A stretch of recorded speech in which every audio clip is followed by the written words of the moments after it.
late, so I would now call this meeting to order. It is a public meeting. It has been duly and appropriately advertised, and all who wish to be heard will be heard. Tonight's appeal is unusual and different from the appeals which we have had before and the cases we have decided before. It is appreciably more complicated than those others, and it's complicated by virtue of the fact that the plaintiff's attorney has provided the board with considerable judicial decision and assertions based upon those decisions. Moreover, we are at a point in time where the plaintiff already has an Article 78 in litigation. Whatever the results of this board in terms of its decision, there remains the possibility of consequences which will be costly and which will arise out of actions that could be taken by the plaintiff and the plaintiff's attorney. Given those circumstances and conditions, I am prepared to propose to the board that an escrow account be created in this particular case in the amount of $2,000, noting that there has already been $500 in held in escrow on this particular property and by this particular applicant. So the amount of money that would be required would be $1,500. And I am aware that there is those who are here representing the plaintiff may well not be prepared to provide us with that tonight. However, in order to make this official, I move that the board endorse the position that there will be an escrow of $2,000 required in this particular situation. Mr. Chairman, I'd ask a point of order to correct two factual misstatements that you've made here tonight. I'm sorry. Would you speak more slowly? I'm counsel. My name is Kenneth M. Stenger. I'm counsel to the applicant. And before you make a motion and consider it, I would ask this board to consider the following two things so that we're clear on this. The issue of litigation before this village does not involve this building permit. The litigation involves other permits upon which action has not been taken. The issues in that litigation are not the same as here today. This is a smaller matter. This is a matter in which my client, Guy Caffrey, principal of the applicant, made an application to complete a basement, to turn a basement into a bedroom, just like anybody else in this village who might wish to take an unfinished bedroom and turn a basement and turn it into a bedroom. Now, he made an application, it was denied. Now, he has the right to come to this board and ask that his right be vindicated. And I will speak more on that point after your motion's made, and I assume there'll be a second, and I am assuming I'll have the opportunity to be heard. But I want to make two things clear. The litigation involving the mayor, the village board, does not involve your board. You are not defendants in that litigation. And you should not, in giving your best interest and your time to this village and in considering this issue, you should not consider yourself under any sort of pressure or compulsion as a result of that litigation. So please, I wanted to make that clear because I was afraid, because it sounded a little bit, with all due respect, Mr. Chairman, and I appreciate the sincerity in your delivery, that the presence of that litigation was going to be a fact upon which your board might decide an escrow is necessary. It can't be, because it does not affect this board or this process. The second thing, and this is the most important part that I need to correct, it is true that I have delivered to your board a fairly lengthy letter that includes legal precedent that addresses the issue of the propriety of assessing an escrow in the context of your board sitting in its quasi-judicial function, entertaining an as-of-right appeal. I did that. And it's equally true that your attorney had to read it and look at it and think about it, and you bore some expense as a result of that. But that legal conversation has nothing to do with the merits of this application. It has everything to do with village policy. And it would be unfair, certainly, and I think I only say this, that to say that an applicant who brings an application that now implicates village-wide policy has to pay for that consideration. So, if you were to, at the end of the day, say, we need an escrow to proceed, and if you were to scope that escrow to a level that would be reasonably addressed to the legal issues presented by the application for the interpretation, we would think about that. But you cannot, and you must not, say that the applicant must bear the cost of the village's lawyer, as I understand it, the regularly retained attorney for this board, considering the issue of the escrow, because the issue of the escrow is about village policy. It's not about my client's appeal to you to review the interpretation of the building inspector's denial of his application. So I wanted those points on the record because I thought, Mr. Chairman, I very much appreciated your statement, but I thought in those two instances, although our differences are subtle, I think that they're very important. My client, ultimately, your statute says, my client might be compelled to pay for the services of Ms. Polidoro, who was a terrific lawyer, but only in the context of the merits of his application, not in the context as to whether or not this policy, which has never been employed by this village before, may be employed here in this application. So those 2 points I want on the record. I don't think anyone should rely on either of those in considering this application. Well, when you were explaining earlier your reasoning, were you talking about, you weren't talking about that letter, you were talking about the application itself? Right. Right. Okay. And we thank you, and we will consider what you have said. Thank you, sir. Can't ask more. In the meantime, I would like a second to the motion. Is there any discussion? Yeah, there is. I would like to hear a lot more discussion of this issue, frankly. I'm not comfortable ready to at vote? all calling for a vote at this point. So, do you want to talk about it? Yes. Okay, so, I think both sides should be clearly presented, and if it's a public hearing, there are people here who may want to speak. well, I don't think we're in public hearing on this issue. Oh, Okay. sure we are, because. Yes, we are, this is public hearing, okay? But we No, don't we open the haven't public opened it, hearing yet.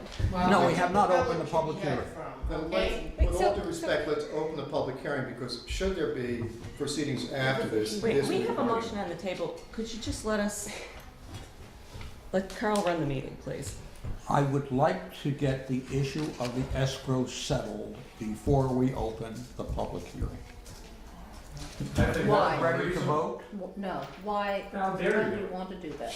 Pardon? I would like to know why you want to do that. So we have that particular matter settled, and we deal with the rest of this with relation to that. I want it understood that this board has agreed that an escrow is appropriate. Certainly, the board has the right to require an escrow. And I think it's important that we get the endorsement of the board so that we can move on. Carl, have we required it in the past? I'm sorry. Is this the first time it has been required? You've Yes. been chairman for a Well, long time. Yes, primarily because we have not been faced with this before. Nothing as complicated as this, nothing as possibly far-ranging as this. And so can we have our attorney and our planner advise us before we vote?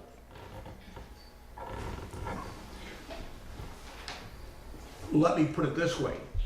The issue of escrow has been already discussed with our attorney. That's the reason I'm bringing it forward. I don't mind But- talking about it now. But we don't Yeah, we know, would like to hear it. we So- don't know what you arranged with the attorney. We need more All information right. before you get All our right, vote. fine. So I want to, first off, hi, I'm Victoria. Hi, Victoria. Hello. Victoria. Nice to meet everyone. Just to backtrack, there's been no arrangement regarding escrow. It's the board's decision whether or not to require it. All that's been asked of me is my legal opinion in response to a letter submitted by the attorney. And did everyone get a copy of that letter? Yes. Yes, we did. Okay. But first, tell me why we need to require this. So let me back up. Thank you. So in 2011, the village board passed a law that said that, it basically said that the taxpayer shouldn't be responsible for people seeking benefits from the village and that developers should be paying that cost themselves. And so they adopted this escrow provision, which allows the planning board and the zoning board, and in some cases the village board, excuse me, to set up an escrow account to pay for the cost of consulting services. And there's two ways to do this.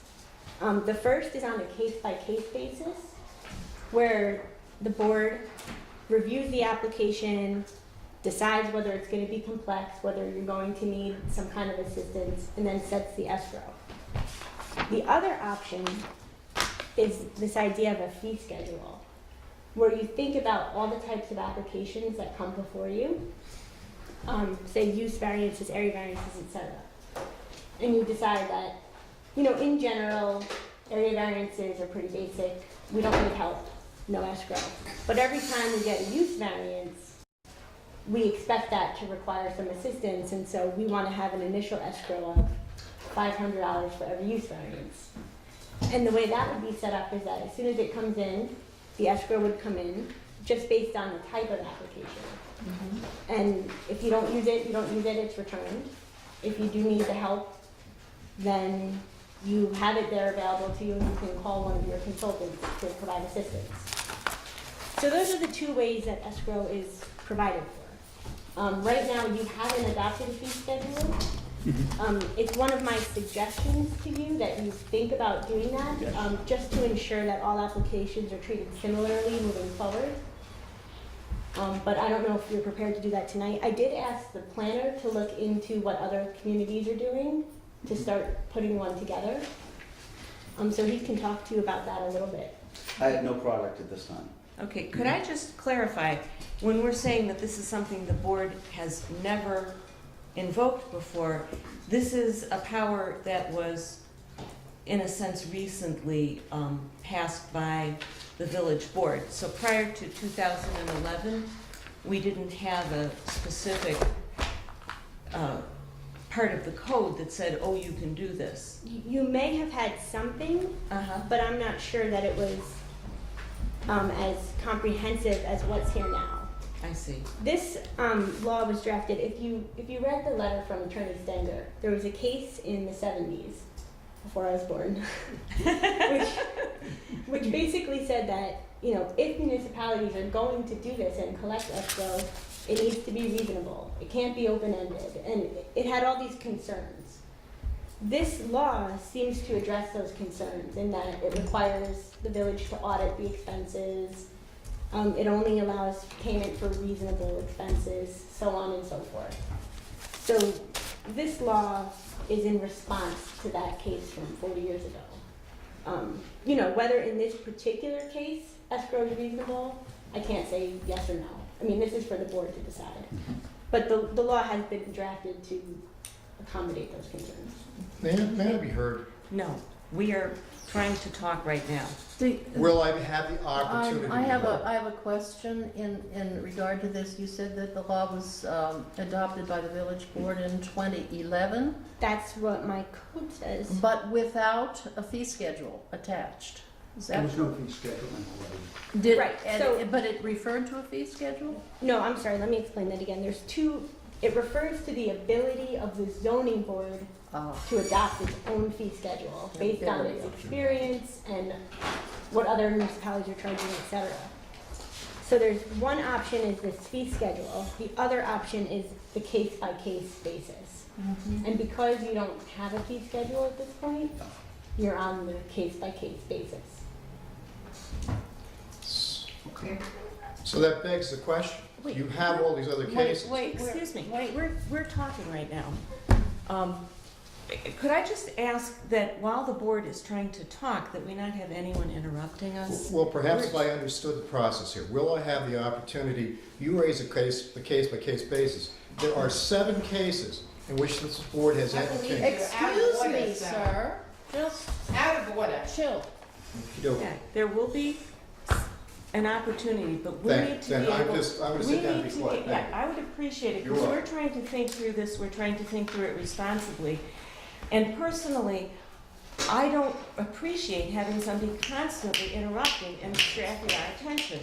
I want to be able, I want to be able to You're think fine. through Thank you. this without other interruptions. Now, where were we? We are, I hope, prepared to vote on this motion. All in favor of adopting a $2,000 escrow for this particular fee? No, I'm not ready. I'd like to know why the analysis on a case-by-case basis makes this the best move for us, and what those fees would go for. Well, we're at this point because we do not have a fee schedule. Okay. So if So indeed we therefore- are going to deal with this responsibly in terms of preparing ourselves for potential expense, then indeed we have to do it this way. And that fee schedule would be used for attorney costs and would exclude things like Kurt Lavala's time? Excludes me because I'm on staff to the village, and that's, Wanted sure, to that is the clarify. distinction. yeah. Oh, And would it be perhaps it will be useful to you to, one, for me to introduce formally Victoria Polidoro as our attorney. She is a special counsel on a hourly fee basis for 1 year, and only and we welcome her. Thank you. But only on matters where the board thinks it's necessary Right. to have an attorney Right. present.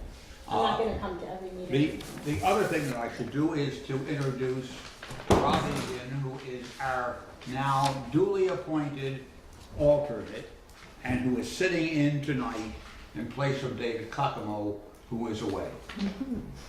May I just get a quick clarification?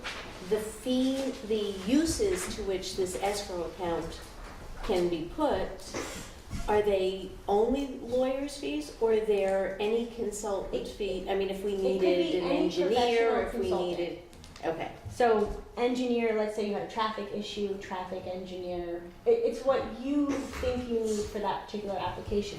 And so if you collect $2,000 here and it's decided tonight, then he'll get a refund of whatever is not spent. And why is it that we need the money in this case? I don't understand why we need the money in this case. Well, that's up to the board. Carl? I've indicated that this is a very different kind of issue than the issues with which we've dealt before. We have before us, in terms of the record that now exists by virtue of Mr. Caffrey's attorney's submission, that there is an extensive amount of legislation, court decision that is included here, and on which the attorney has drawn certain assertions. They may or may not be accepted by the board when it makes its ultimate decision. At the present time, we have to anticipate the possibility that there will be some difficulties ahead in terms of, one, our making a decision and the acceptance of that decision by the attorney and his client.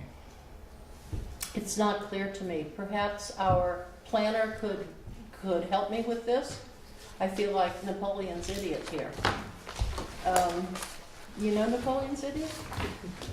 No. Napoleon kept someone on his staff so that he could speak to him. If that idiot understood it, then Napoleon felt comfortable sharing that order with his officers. Understood. I'm not sure what that all means, Okay. but So, I I would appreciate it if we heard a little bit more from our planner in this regard, in this case. Certainly. Of course, on April 11th, 2013, I wrote a letter to the appellant and seeking the escrow based upon the code and the fact that there were legal documentation had already been submitted with it, and I advised that the ZBA have their own counsel advising them. May I point out, too, at this point, that Mr. LaValle, as our planner, has been simply a messenger. He has not created the policy. And the issue here is what? That no place like home wants to put an office and storage in a basement? No. No, that permit, I'd like it to that- be articulated. that permit has been approved. It was submitted subsequent to the denial of a prior permit. The application is calling into our purview an interpretation regarding the building inspector's decision in this case to require planning board review and approval for parking that involves more than 4 spaces.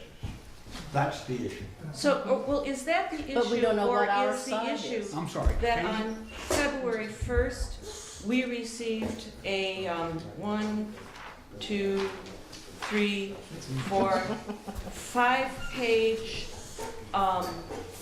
letter from an attorney representing the developer, and let's see, what else? Yeah, that we need advice to respond to this 5-page legal challenge to the decision. Is that what I'm understanding you to Yes. say? Yes. That normally, when we have these things come before us, we do never not had anything have like that. extensive legal correspondence accompanying them. And since we are not experts in the law ourselves, we feel the need to be advised by legal counsel to respond appropriately to the initial 5-page challenge, which has been followed. I can't quite count the number of pages, but I've seen, I've got stuff printed out that I brought along with me. There has been quite a bit of legal correspondence, and that we feel the need to consult with an attorney so that our response is legally appropriate, because we do not know the law ourselves. Am I understanding your You have a request good for escrow? understanding, yes. And you've said it well. So if we don't have legal counsel and we've been given all of this, we might be making a decision or not taking account of things, or taking account, or mistaking account of things, or whatever, because we We are not representing the interests of the village well if we do not seek legal counsel, Right. when legal counsel has been representing the other side. Mr. Stenger, may I ask you please to sit down? Yes, I will. Thank you. Okay. Just make some notes, I'll sit right there. It is advantageous for the process if there is a legal presentation for the zoning board, which are of course volunteer members from the community, to be able to have the advice of their own counsel. I think that behooves, that serves the process and all parties involved. I would call for the vote. All in favor of, May I be heard, sir, please? I asked I if I believe would you're be. out of order, sir. I, May I please? I will give you an But opportunity. before the vote, sir, so I can create a record. No, I'm ready to call the vote. Gosh, on facts that are not All accurately in placed on the favor? record. Say aye. Aye. Aye. Aye. Opposed? Abstentions? At this point, that passes. I am now prepared to, Carl, excuse me. I- Katie, were you I was an aye. aye? Carl? Aye? Yes. Your vote, Carl. Your vote? my vote is yes. Your vote? Yes. Yes. Vicky? Yeah. And you? Thank you. I'm sorry, didn't give you a chance to do that. Thank you. I would now entertain a motion to open the public hearing. On what? Second? Do you want to say on the no place like home? Would you open it clearly? You want to say open the public hearing on, Oh, open the public hearing on No Place Like Home Development Corporation and its appeal. Second? Second. All in favor? Aye. Aye. The hearing is open and we are now ready to receive whatever kind of input you wish to make. Okay, so, my name is Joe Margaretmano. I'm sorry, will you give your name, please? My name is Joe Margaretmano, Dr. Joe Margaretmano. I teach urban planning at SUNY New Paltz. And I am a neighbor to this development, Okay. okay? And to the shenanigans that have been going on in the locality. So I have brought some evidence here as to what happens when No Place Like Home moves into your neighborhood. So this is what they actually bring to your neighborhood. This is what they bring. In terms of the development aspects. And this I collected in one day due to the fact that what they do is they rent to students who are not supervised in any way, shape, or fashion. And the most recent construction they have created is the most execrable object I've ever seen in my life. It doesn't fit into the neighborhood. Most of the places that have been rented to students at least retain the objective and outside vision of being still a house. But the box that was built on 2 Mohawk is not in any way a house. So if you allow these people to come into your village and desecrate your community, then you are inviting people who are only interested in their own commercial expertise, and they will use anything they can in order to exploit the neighborhood for their own purposes. I'm going to take this stuff and take it to wherever they live every day and make sure that they understand how they polluted my neighborhood. And here's a shoe, a single shoe. Thank you.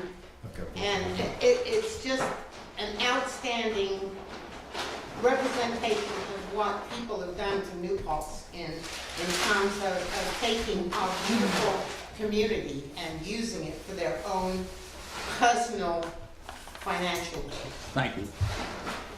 Thank you. At this point, Mr. And Stanger, also, by the way, it's really important for people to understand what a variance means and how a variance is applicable in terms of how much financial problems you have if you don't obtain a variance. So that is in the documentation, and people should be aware of that. And I'm fully aware of it, and if you'd like to speak to me about that, I'd be happy to debate with you. No comment. At any time. Thank you.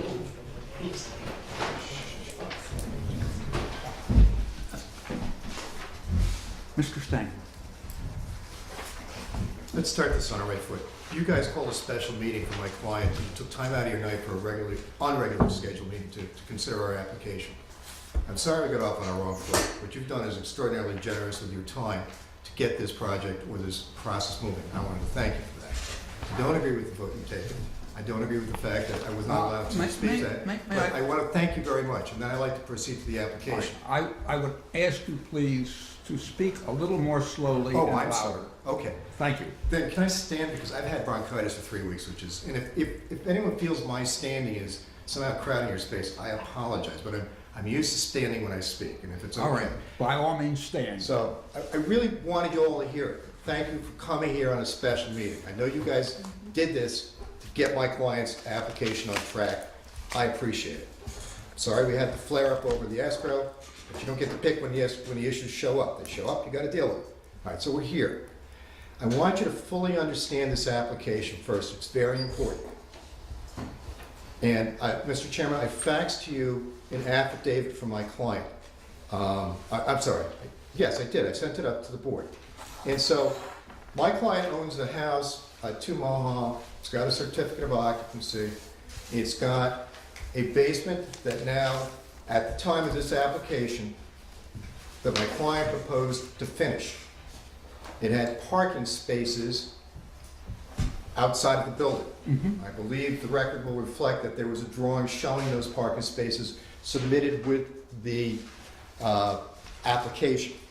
So, the application was to turn the lower level, which is 695 square feet, into a bed, or I should say a basement, not a lower level.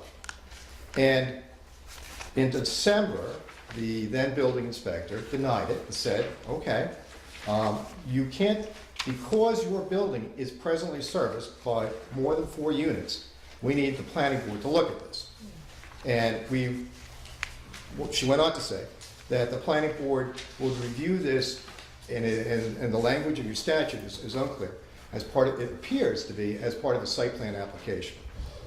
So the issue, I think, was neatly framed in the sense of the question does implicate the review factor of the planning board. But the first question, or the first fact that I wanted to bring to the board, was that the application did not implicate a change in the existing parking.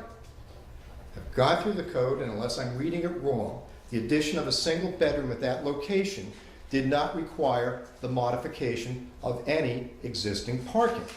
And if I'm mistaken in that, Mr. Chairman, I'm sorry. Ms. Polidoro and I worked together. We tried to bring the law that we agree on together to the board and the facts we agree on.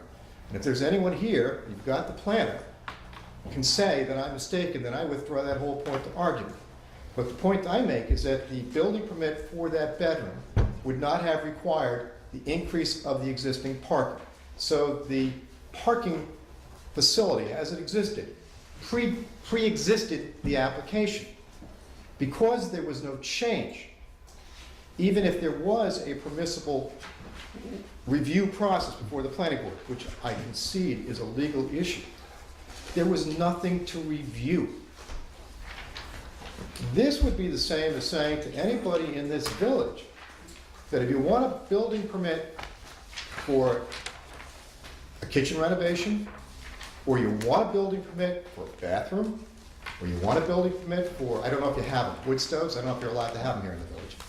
But if you wanted a building permit for something that did not affect parking, you still had to go make an application to the planning board to have that parking. So the first question I bring before this board is really not a legal question.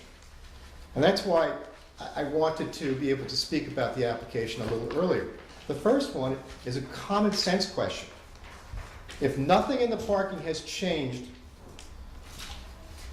from what existed prior to the making of the building permit, as a rule of common sense, do we have to say to every applicant in the village, not just my client, but every applicant in the village, you have to take your existing parking and take that to the planning board for some process that we really haven't quite defined under our own code. So that's the factual question that's presented. That's the common sense question. So what I did today, and I want to also say something. Your staff in this village hall is terrific. The secretarial people that I work with were just extraordinarily helpful and responsive. Ms. Stengel, I hope I pronounced the name right. It's not Stenger, it's Stengel. It was just terrific working with the staff in my office. What I did was I asked a couple questions, and I don't know if we got the responses, which was, A, I wrote a letter to the planning board secretary because I wasn't sure. Let's assume what I just said doesn't sway you. Because you could find today, whatever that requirement of review is, we don't have to really define it. Because if nothing's changed, there's nothing to review. If the bedroom didn't require a new parking lot or a new parking space, nothing changed. Then the planning board had nothing to review because it's just the same as what existed before. Let's assume we can end it there. If you can end it there, then we don't have to go into the rest of it. But let's assume you can't end it there. Let's assume that you think, even though nothing's changed, you have to have this review. I wrote a letter to the planning board secretary today, and I don't know if she's had a chance to respond, which is fine if she hasn't, but it's the question I asked, which is, okay, has anyone ever had to go through this review before in the village? And if so, how do you do it? What application do you make? Because the planning board, according to the letter I received, is charged to review the parking. But what I didn't get in the letter that I read was, what does that mean? How do you get in front of the planning board for a review? Because my understanding is that a planning board has the authority that's delegated to it by the state. You know, the ZBA has the same thing. You sit as a judicial board, an appellate board. They sit as a reviewing board. So what is the application I'm making if I have to go do this? Because my client asked me that, because he said, if I knew what to do, maybe I'd even do that, because nothing's changed. But how do you get in front of the planning boards? It's not a subdivision application. It's not a site plan application. I think, do you folks do the special permits here at the ZBA, or do you do them in front of the planning board? Planning board. Okay, so it's not a special permit application. What kind of an application is it? Can someone in Village Hall tell me, if I didn't want to be in front of you, how do I go about getting that review? Well, I don't think there's anyone who can, because that review is not in your statute anywhere. So that's kind of the catch-22 my client is in, and frankly, any member of this community could be in if they wished to get a building permit for some purpose that would not affect existing parking. If it affected existing parking, at least there would be a basis for a review, because you would want to say, if you're putting an extra spot in there, if you're putting an extra 3 spots in there, or you're moving from a retail to a restaurant, it's going to affect parking. And I think in a village this size, parking is going to be a key and critical issue. But if the addition of 1 bedroom doesn't add a single spot to the parking, what is there to review? And does that get implicated every time a building permit is issued? Because there's another problem here. And I discussed, you don't mind, do you, if we share some of the conversation we had? Sure, although I think in your letter, I think you misconstrued my opinion a little bit. Okay, well, I don't want to speak for you. You have a code that was changed in July of last year. And, you know, we're all human when we write laws. We're all human when we draft. In fact, I was going through my letter to you that I sent on Friday when I was just recovering from this bronchitis. I found 5 typos, so I apologize for that. Your code also has a provision in it that your building inspector didn't rely on. And it says, no building permit shall be issued in this village unless and after a successfully completed application for site plan approval has been made to the Village of New Paltz Planning Board. And then it goes on to describe the standards that you would look to for that kind of an application. And then, frankly, when you look at the village law, the state village law, it says a site plan is about proposed development, not about existing development. But think about that sentence. That sentence says, no building permit shall issue unless you have a site plan application. That's literally what it says. You get to interpret that, maybe, in the context of this, but the the bigger issue there is, what does that mean? Does that mean, now, forget about parking, let's make it a universal world. I want to get a building permit to put a wood stove in my house. I've been a family and it's growing, I need a new bathroom. I need a building permit to put a new bathroom. My wife and I have lived in the village for 40 years, we want a new kitchen. We finally have the money to do it. We need a building permit for that. Do we have to now go to the planning board and ask for, do we have to now go to a planning board and make an application and bear the expense of a site plan review of our house? I don't think that that's what was intended by the writer of that statute. I don't pretend to read his mind, but I cannot believe in this village or in any small community that's what would be intended. It seems to me that you intended, if there were to be new buildings constructed or new use of the property to be constructed, that would trigger a site plan approval. In fact, that frankly is not about any of the litigation or in front of you, but it's part of our issue in the other property. We can disagree, that's what we have the courts for. So I'm asking this board, and that's, I'll back into we respect the board's decision tonight, and if the board at the end of this continues to wish to have an escrow, we'll pay it, but we'll pay it under protest. We'll pay it under protest, but we'll pay it. Because I think if you've listened to the scope of this application, if you look at the first question, and here it is, very simply framed, if there is no change in the parking as a result of the application, does it trigger any reason for the planning board to review?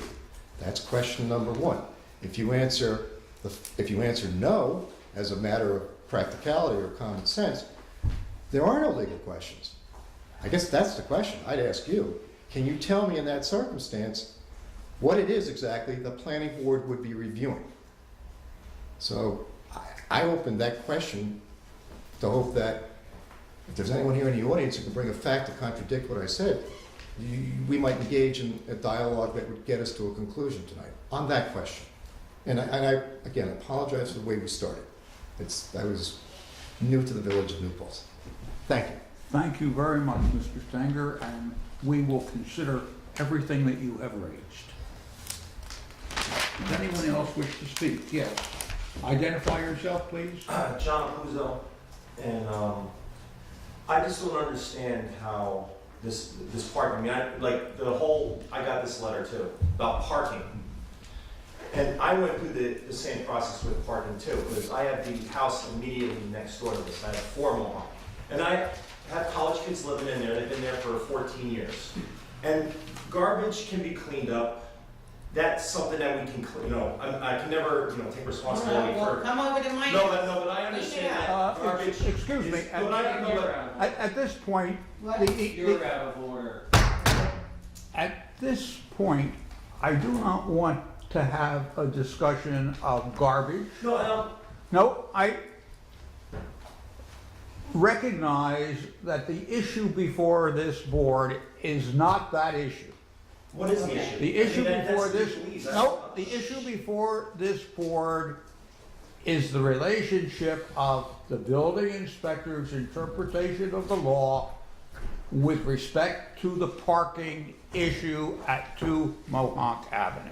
And that's the only thing that I will permit a discussion of. If I had known what Ismano was going to present, I would have indicated that it is really out of order.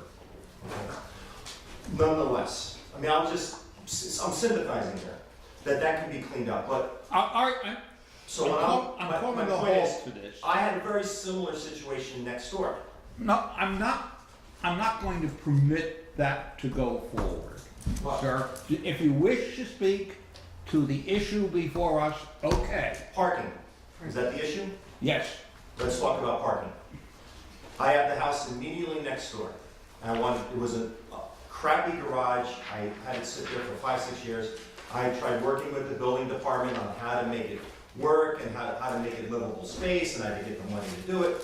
I'm not a big time non-owner occupied. Yeah, I understand that. This is my little retirement for my kids. So I went through all the rigmarole of trying to get the drawings done, get them approved, and then the parking came up. And I couldn't count the first 25 feet off the street. And there was all these requirements because it was a 5-bedroom house. I was like, well, let me refinish this garage, I'll make it nice, I'll do everything that I can to make it nice. But the first 25 feet, and I couldn't pave anymore, I wasn't allowed, I said, well, I'll just pave some. Could you relate your comments specifically to the issue before us? That is the issue of whether or not the I'm building so short-winded inspector... here compared to him, I'm being as concise as I can possibly be. So after all this, I couldn't add any parking, I had to work with the parameters of what I had of an existing house. Next door, which was a residence, turned into a non-owner occupied residence, I presume. I don't know, it doesn't say, but I'm assuming it's non-owner occupied, which means they should not be able to add any parking. I don't even know how many bedrooms are there, but I don't know how big the lot is, but the building department crunched my knees on parking. And I couldn't add any parking, I couldn't make it any wider. I had to work with, she wanted to know where the blacktop ended here and where the blacktop ended here, and measured it all out, and that's what I could do. I couldn't add any parking and I wasn't changing the footprint of my house at all. The house next door, I mean, literally, I came there one summer, the electric cord they're building, the cord was into my house, into the cord in the back. It just showed up, I was shocked. Now, I might have had one of these letters mailed to me saying there's a variance or a planning board, whatever. I ignored it like a knucklehead. But if anyone's seen this, it's quite striking. It cannot be removed. It's there forever. Forever changed that corner of the street. Mm-hmm. Now, I understand there's parking issues, and I just don't know with the grade, the amount of, the grade that they work, because I have the same type of slope on my driveway. Everything was talked about slope and runoff, and this is, not only Kathy was the previous building inspector, that's how long ago this happened. And based on this letter, I don't know what we were talking about until I came here tonight, that it's the driveway we're talking about. This isn't the driveway, what are we talking about? Parking. We're talking about parking at Mohonk. An existing driveway. That's correct. That can't be changed, the footprint can't change. That's correct. That's it. And for how many bedrooms? One. How many bedrooms total on the lot? Mr. McCaffrey, do you want to respond to Yeah, that? that's it. No, I'm not. It's a total of 6 bedrooms, Including the one you're... including the one that I'm putting in. Okay, not including the initial house. No, it's total Total. of 6 bedrooms. It's one kitchen. Right now, there's one kitchen, yes. I was under the assumption there were 2 kitchens in there. Thank you. Mr. Chairman, Thank you. may I pass up my client's affidavit, which would be part of the record, to confirm well, he didn't say how many bedrooms, but I think it's important that facts be on this record. So this affidavit would confirm that the application was for the construction of a single additional bedroom in the basement, 693 square foot, that it's our understanding that the construction of the additional bedroom at that location did not require an expansion of the existing parking. Well, how many parking spaces exist? Probably 7. Depends on if you go tandem or not, but if you go tandem, there's 7. It's a gravel driveway, it's not an asphalt driveway, so it's not marked. Is tandem parking allowed in the village? Tandem parking? Well, actually, I don't know what you mean by tandem. One behind the other? One behind the other? No, I mean, that's part of the reason that they want planning board review of 4 more spaces. What we have is, there's plenty of land to park a car on. It is dirt or gravel, and I've had this conversation on numerous occasions with the appellant. And he said, well, we have plenty of room. Well, yes, there's plenty of land. You could probably put hundreds of cars on the entire holdings. But they are not, the planning board, the code calls for the planning board to review 4 more spaces. And again, they chose that threshold. I don't know why they chose that exact number, but I believe they did so because at that point, you start to care about the effects on the area of how that parking is constructed and how it is, and how cars can get in and out.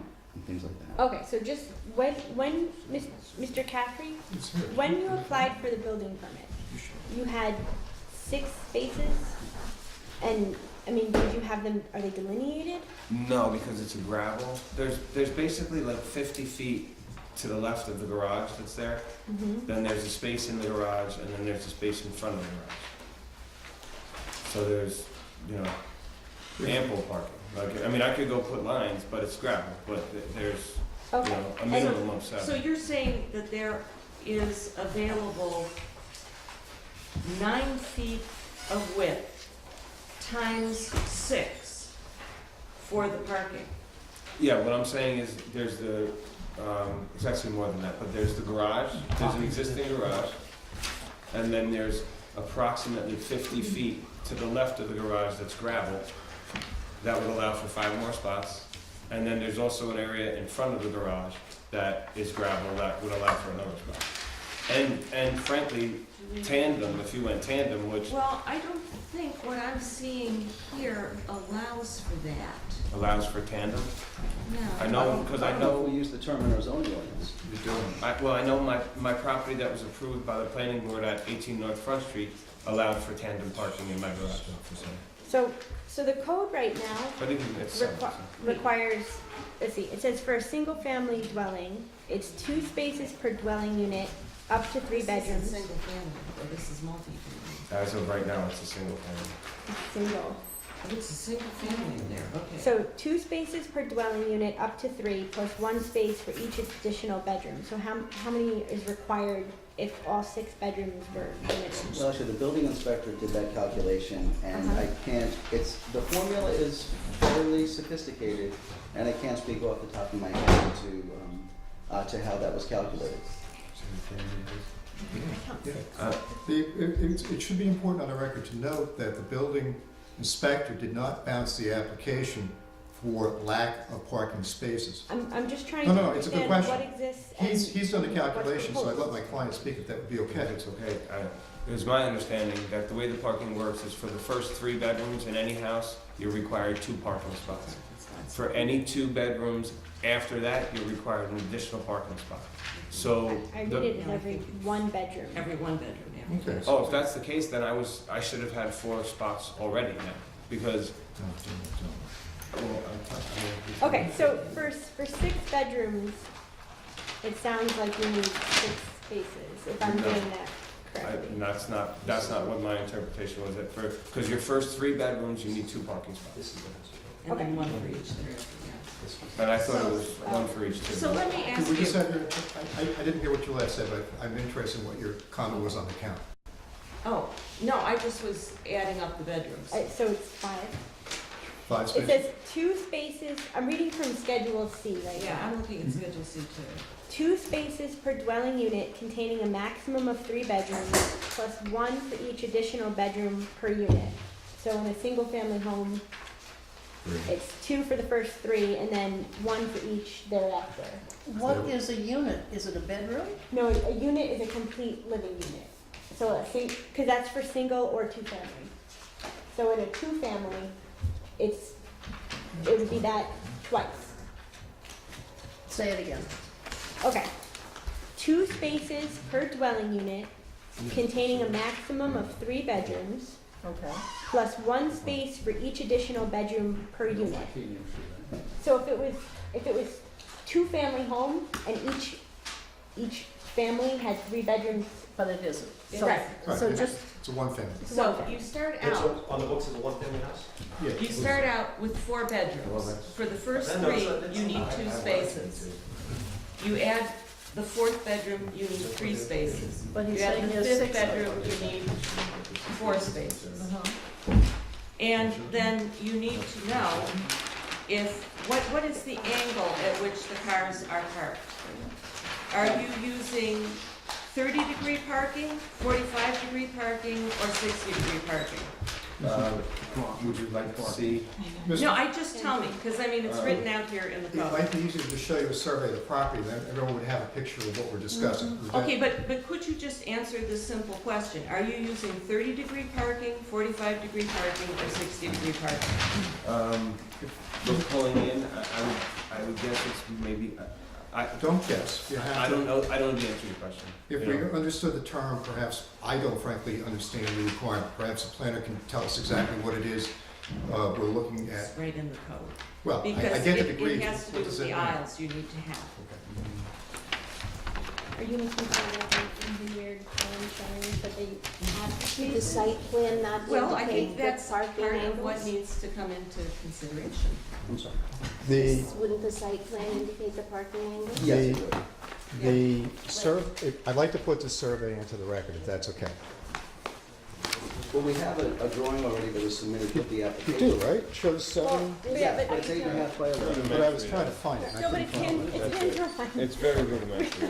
That's it. What I'd like to do to make it easier for the board to see is, I'd like to put this survey into the record, which shows the layout of the lot. And then, as part of the application made to the building department, this is what I was looking for in my file. There was as is often the case, there was a hand-drawn drawing submitted to the building department. The statement that you have before you is that the parking, as it is shown here, is the same parking that existed when this addition was built and a CO was issued in June of 2012. And if you would like to, I give you the survey because I think it makes it a little easier to, is this Mohawk? Right, to see where the parking is located. And if you see, you have Mohawk Avenue down here, and then it comes up to where the garage is, and you can see where the area parses out. So the application to build a single bedroom in this basement of this existing already CO'd structure did not cause any reason to change the number of, or change the dimension of what existed. Where are the spaces? This is a survey. At the time that the original building permit for this two-story bedroom was made, there was no requirement from the building department that any survey or any parking plan be delivered to the planning board. This is the new building. No, this is just a new parcel that's been added to that existing parcel. Wouldn't there have been spaces delineated? Well, There was no site plan that's requirement actually at the- that point. That's why, And that's the why issue. it's got the planning board. There's no, at the Oh, time, I'm sorry. there was no Put your requirement requirement. that a building permit for this kind of project get site plan approval. Then the law changed, I That's suppose, correct. and now the building inspector denied this because the building inspector's interpretation was that the building permit for a basement was going to trigger extra parking requirements, and that therefore, Say that. okay, it was, the building permit needed site plan review because of parking. And so that's, am I saying that correctly? Yeah. That's why they're here. So there is no site plan for the site No, as it stands. What we should say is, to be accurate, you have the rejection of the building permit in your package. You should look at it carefully. Mm-hmm. What the building permit denial says is, you were denied because you need to have your application reviewed by the planning board for parking. It does not say, and I get the confusion, it does not say you have to have additional parking. It just says you need to have it reviewed. And the point I made to you was that nothing, it did not say, and this is really important, that the addition of this bedroom will require an additional parking space. It did not say that the existing parking was inadequate, because the building administrator, building inspector is charged with doing the parking calculation. Right. And if he needs assistance, he'll go to the planner. So you- I'm sorry, Ms. Moniz. But that didn't happen here. All she said was, you have to go to the planning board to be reviewed. And that takes us back, and that's why I wanted to show you the Your survey. job here is to figure out if that was a correct determination, and her That's all. analysis unfortunately was not completely set forth in it, and that's why we're asking questions about what existed, what's triggering additional spaces, et cetera. All So appropriate questions. your job is to decide whether to uphold that December determination or to overturn it. and say that, yes, they can get the building permit, because, The only issue I'm trying to get everyone to focus on is this. See this area? That area existed before the building permit application was made. The building permit application did not require that this area on this lot be expanded. There's nothing on the record that indicates that. So the question I have is, when you have an application before you in which nothing has changed with the existing parking, and there is nothing on the record that indicates that additional parking is required as a condition of the grant of the building permit, what is there to review? That's the question I'm asking, and that's what I'm asking you all to address in the context of this conversation tonight. we're at a disadvantage because Ms. Moniz is not here tonight, nor will she be, Right. to Yeah. explain her rationale, and so it's really up to you to review the law, review her determination, and decide if it was. So the question is, what does it say in our code about what triggers that a building project needs to go to the planning board? The need for 4 or more spaces. Okay, so when the place was originally built, the code read one thing.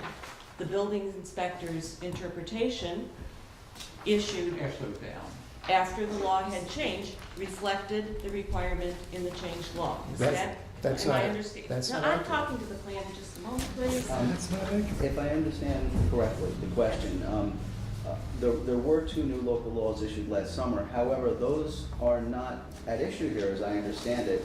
It is an existing provision adopted some time ago, for all I know, more than just a little while ago. That's very accurate, Mr. Lavalley. The parking thing is not a new Where is statute. it in our code? Excuse me, I want to just say that I'm trying very hard to follow what's going on. And every time you speak, I have to tune in to your language and the legalese with which you're speaking, which means that I have no idea what is actually going on. So for all that I understand that you need to put things on the record and so on and so forth, if you'd like me to be an active participant in making a decision, then I need you to let me understand from our guys what's actually going on. Okay, Thank you. I have a question. Carl, is the public hearing open? Yes, 43T1. and will remain open. What happens with escrow? With the escrow? The escrow is required, inasmuch as they are not prepared to pay the escrow tonight. We would expect that the escrow amount, which is $1,500 now, would be paid before our next meeting, May 14th. We can pay it tonight, Mr. Chairman. Pardon? We will write that check tonight. Now? Yes, Fine. but as I noted before, under that protest. Carl, I'm confused because usually when we have a public hearing, people speak, we listen, Yes. we close it, and then we discuss. No, Now, but we're not going to close it. okay, We're going to leave it so, open. so all of this discussion now is part of the public hearing. Yes. Gotcha. One of the issues with closing the public hearing and then having the discussion is that if you need more information from the applicant, then the public hearing's been closed and you can't get that information. So, But I feel a need for us to discuss this. Yeah, and- right, Yeah. And clearly, we need time to consider what we've heard. Right. Okay, so let me just say, I'm looking at section 212.42 that says application of our code. It says, in all zoning districts, in connection with every use, there shall be provided at the time any building or structure is erected, enlarged, and I think this fits that enlarged, or changed in use, off-street parking spaces and loading and unloading areas in accordance with the requirements set forth in this article. Such standards shall apply only where parking areas containing 4 or more spaces are requited, and I can't Probably believe should be that is correct. Yeah. Yes, so I think, don't think we have unrequited, parking spaces. Required facilities shall be available for use prior to the issuance of a certificate of occupancy, and that is entitled application. So, That's section 21242. 21242, and then it goes on to describe in section 21243, various requirements for parking. So that seems to me to be indicating that there needs to be an application. Well, it is reviewed under site plan. In other Yeah, words, so as that's, you said. yeah. So I think I'm understanding the reasoning behind the building inspector's decision. Could you say it in English? The reasoning.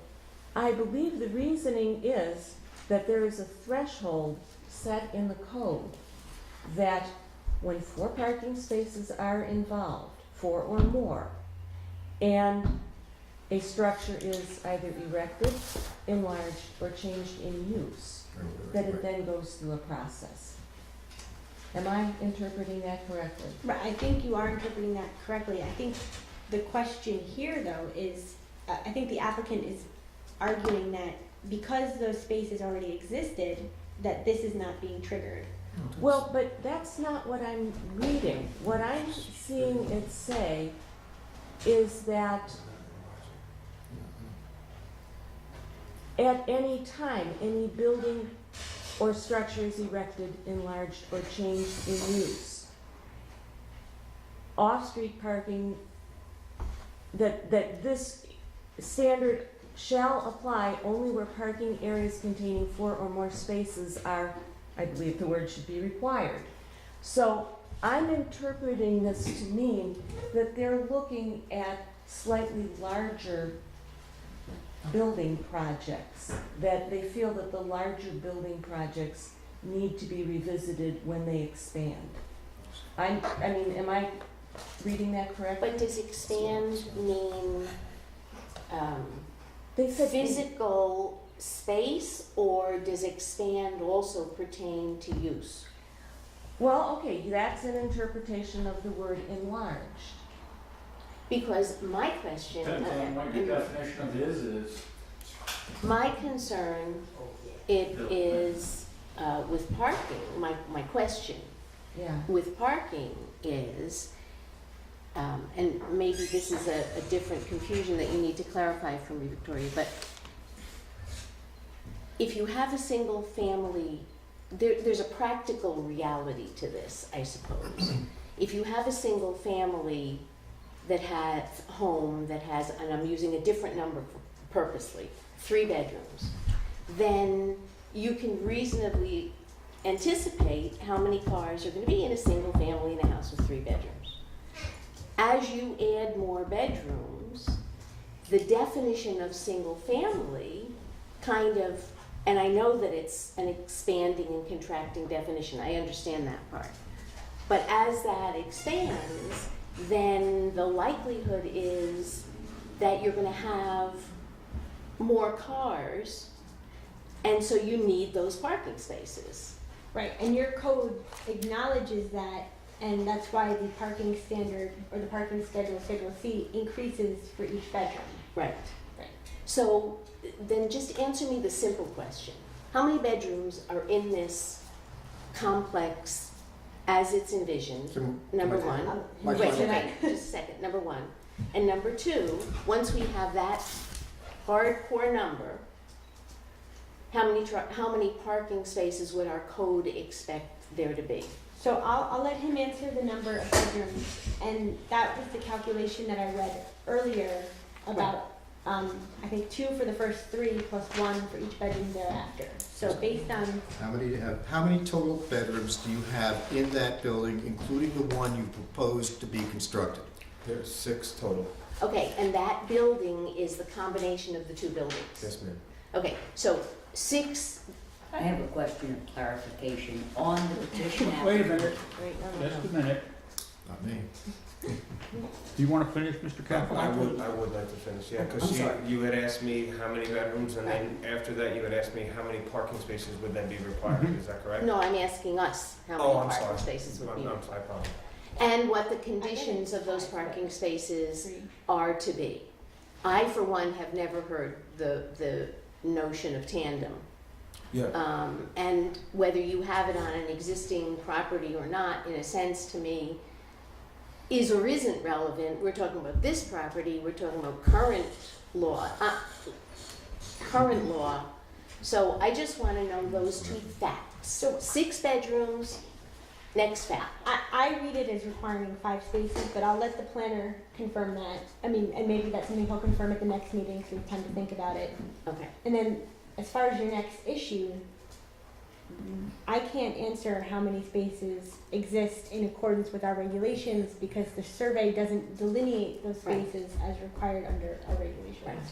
In addition, Mr. Chair, on a point of order, Yes. it just was said by the applicant that there are 5, and when this is done, it will be 6. The Zoning Board of Appeals application says current use of site 4 bedrooms, proposed 5. That's not 6. That was a question I had because I had heard that there wasn't going to be an additional That bedroom in the basement. No, there is, the whole thing, I think, where I screwed up, can I talk? Sure. Clarify. Where I screwed up, one of the bedrooms in the house is actually officially an office in one of the houses, and I was thinking of it as a bathroom, as a bedroom. So it actually is two in one building, 2 in the other building, and 1 in the basement. The And new one, office, the and new this one is is all in a one basement. family living there. This is all one family. and they're all and related. is the No, office they're not being all rented? related. No. How are they Is a the- family? Well, They're not related. Right, that's a different Right. definition. They're not related. How, and is this office being rented? Yes. So is the office going to require a parking space? No. Why not? Well, yeah, no, So- I guess it would require a parking spot eventually. During my application process, we have another application pending where I'm trying to convert it from a 1-family to a 2-family house. Okay, During- but we don't have to deal with that now, Well- because that's not, That's fine. So do you concede to having 5 existing bedrooms and a 6th proposed, as I've already said, or is it 4 to 5? We just need to know what we're dealing with. May I make a suggestion, if I may? Because I think these are very, very important and good questions that everyone needs to have a common understanding on. We have 2 weeks, right? Because I wanted to say that we certainly consented to the adjournment. What I was going to ask is the following. Could we have perhaps the building inspector with my client go to the site, report back to this board the number of bedrooms, including, so there's no confusion as to what's up. Let the 2 of them come back, report to you, set a record as to how many bedrooms exist now and what is proposed. I've heard 2 numbers, 5 and 6. I don't propose that anyone should make that choice without having all the facts in front of you. So we could do that. That would be number 1. Number 2, based on that, we can, based on that information, I can ask Mr. Caffrey to come back in 2 weeks, or as soon as possible, so you have the materials in advance, with some kind of drawing showing where, and I'm assuming that 5, whether it's 5 spaces or 6 spaces, whatever the building inspector comes back with, how that fits within the existing parking area. so And these will be delineated. that's what I'm asking, if you would like me to do this. I think it helps clarify this record. It would help clarify it, but the other thing that would help clarify it for me is that we take account of this other room, and we are really clear about The what basement this, room. whether this other room is a bedroom, is an office, could morph into a bedroom, and if it's an office, how that's going to be handled, whether we need to be taking account of parking. That's a at very, the very building. fair question, because it's The part of the other whole thing I don't understand is where we are in the process. Are we being asked to, is the project we, at this moment, today, now, is the project that we are being asked to review a X-bedroom house or an X-bedroom house plus one office? I'm not clear about what the project is. Well, what I want to say is what's before you tonight is a building permit to add an additional bedroom in a basement, which will not require the physical expansion of the existing building. Doesn't change the building footprint. It doesn't. I understand what the building footprint is, I understand that. So, I'll show her the what application. we're looking to do, Well, what, I can't, I have to listen. what I think I'd like to do, because I haven't been onto the site counting bedrooms, and I don't want to represent this board incorrectly, is let's get the building inspector out to meet with my client and report back to this board what he sees. It might be the easiest way to get a clean set of facts for everybody. It's a perfectly reasonable and useful recommendation to us, which we will seriously consider. At this point, I have to tell you, we do not presently have a building inspector. I didn't know that, I'm sorry. And we are anticipating that we shall have before the meeting of May 14th. Is there another perhaps Mr. Lawler would be available for that purpose? He's on staff, he's available, this would give you. I'm still confused about this. Okay. Is this the application that we're talking about dated February 1st, 13, which says current use of site residential 4-bedroom, proposed use of site 5-bedroom home? Because if it is, For these purposes, yes. if it is, then I don't understand where the idea of office is coming into play at all. So I think under the building code, if it doesn't have a closet, then it's not always considered a bedroom. But he Yes. may be renting it out as a bedroom despite its classification under the building code. My client That's seems just to what I know what suspect. happened, perhaps he can best tell us all, because I do not have those Okay. facts.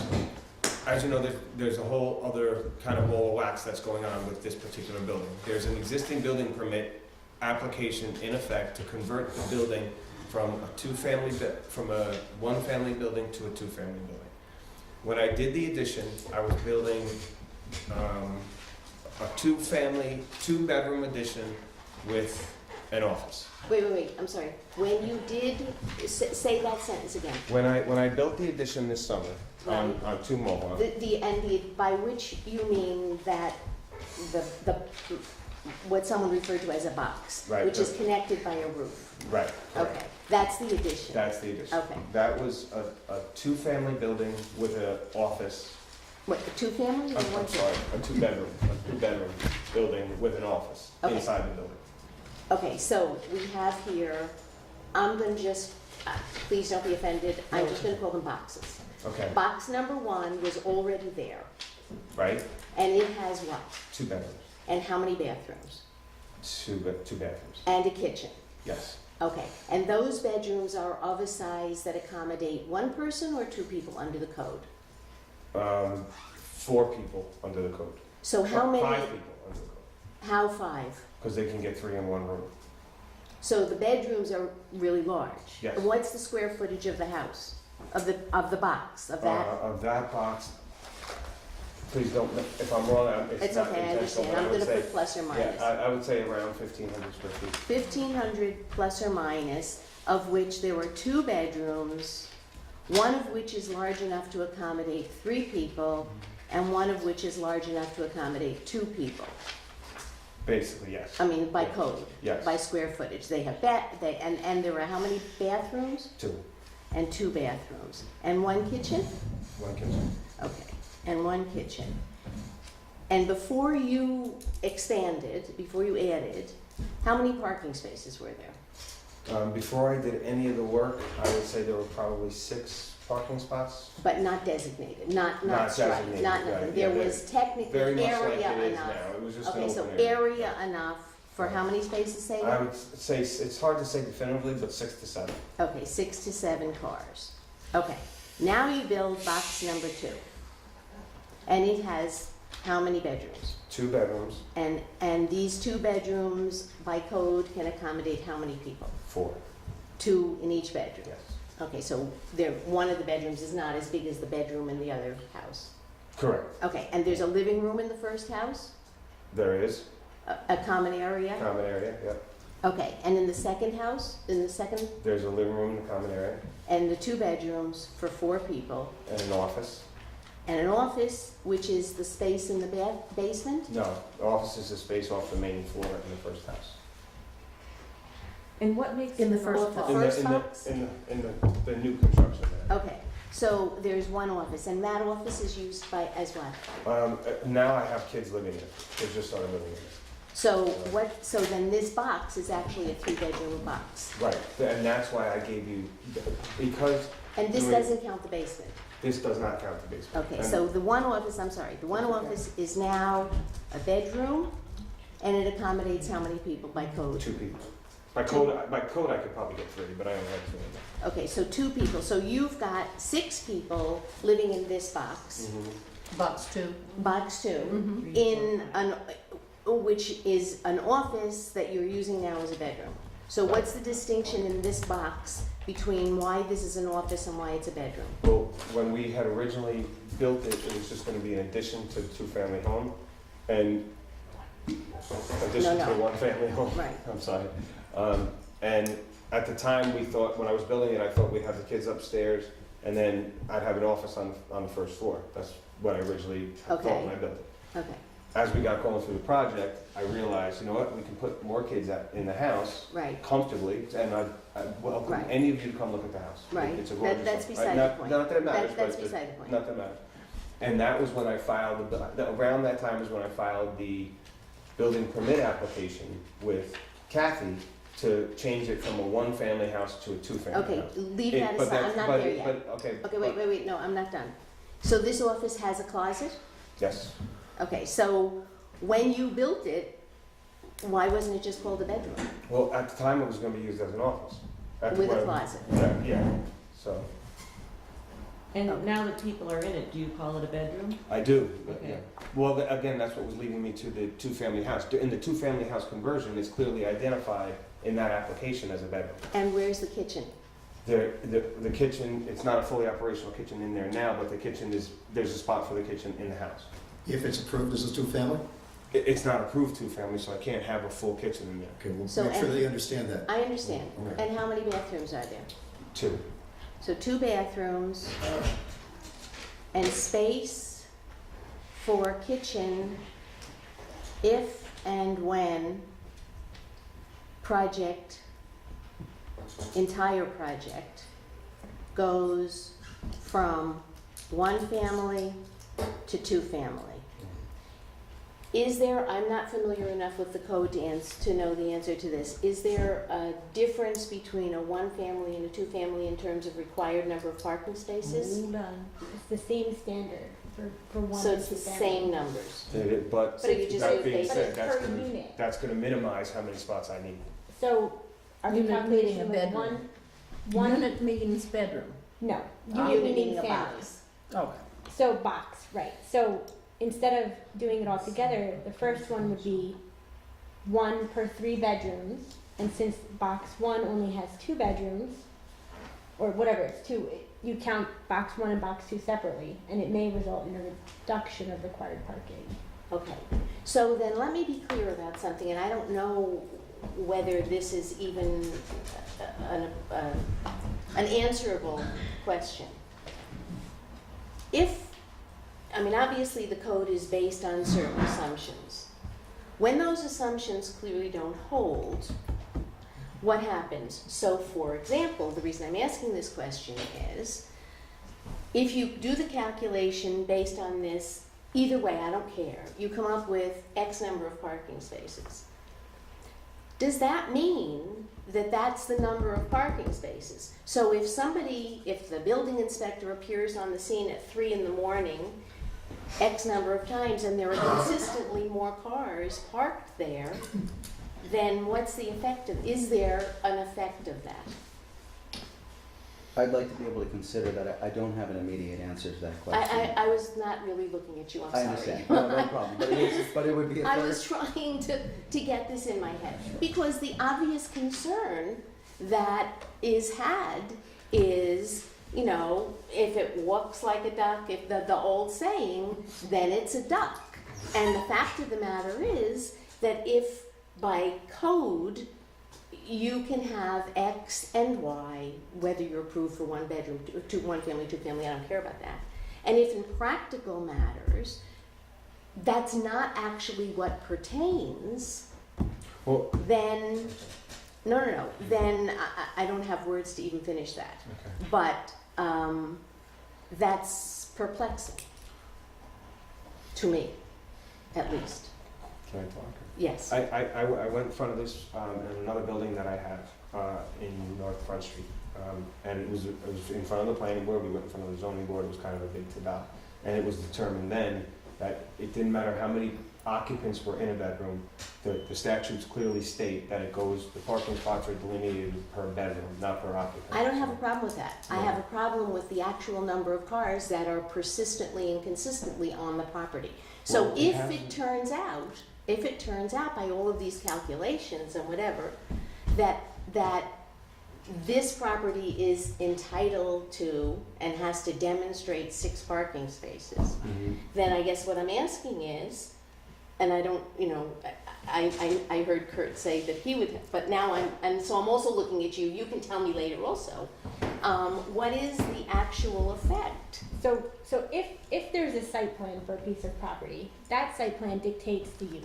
And so if it was a commercial shopping center, Right, and let's say the shopping center showed 100 parking spaces. right. If people went in and started parking willy-nilly around the building, there would be the ability for the village to enforce that site plan. Okay. In general, there's not usually site plans associated with single-family homes in New York State. That's a general proposition. Okay. So there's nothing there really to enforce because there's no site plan. Although there's still building code, property maintenance code, etc. Do property maintenance codes and building codes, whatever, do they pertain to? They're not going to pertain to specific parking spaces. Okay. They're going to pertain more to safety issues. So I can't answer the second part of your question because that's very specific to New Paltz. All I can say is that the site plan gives someone the ability to enforce a site layout. Without that, we really have to look into the ability of New Paltz to do that. So then I guess my question is a site plan, is a property that's entitled to 6 spaces and shows a site plan for parking? I wouldn't say entitled to 6. I'd say that 6 is a minimum requirement for parking. Question, do we Okay. have a square footage that delineates what a parking space is? Yeah. Yes, we do. And But- how are we doing in that regard? Well, Well, that was my question. We needed to know, among Right. other things, if they were parking at 30 degrees, 40 degrees, I know, 45 degrees. right. So, I mean, that actually needs to be, We need to give you that information, I think, that so you have a needs to complete be record. answered. But, so if I'm understanding where I think your questioning is going, if, the village set some threshold that would require a site plan when building projects reached a certain size, so that if things happened like you're describing, that there is too much parking going on in the space, that there needs to be a site plan to enforce. And so that is sort of the reasoning behind this? Is that I'm where not you're going? sure that, I think that you're giving me too much credit for knowing where I'm going. Okay.